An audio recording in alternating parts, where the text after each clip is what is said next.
magpapanagot lang sila kung papalitan sila, di ba? At hindi naman, ewan ko kung sino nag-a-appoint sa kanila doon. Dapat mapalitan na sila? Ako sa tingin ko dapat palitan sila. Will you call for their resignation?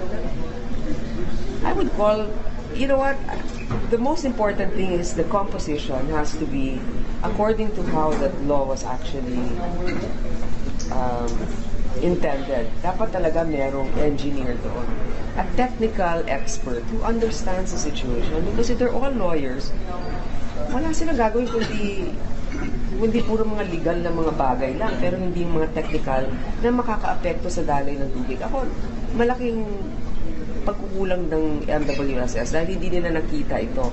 Alam ba ninyo na halos 40% ng tubig na pinapadaloy natatapon. So dapat palitan yung mga pipes.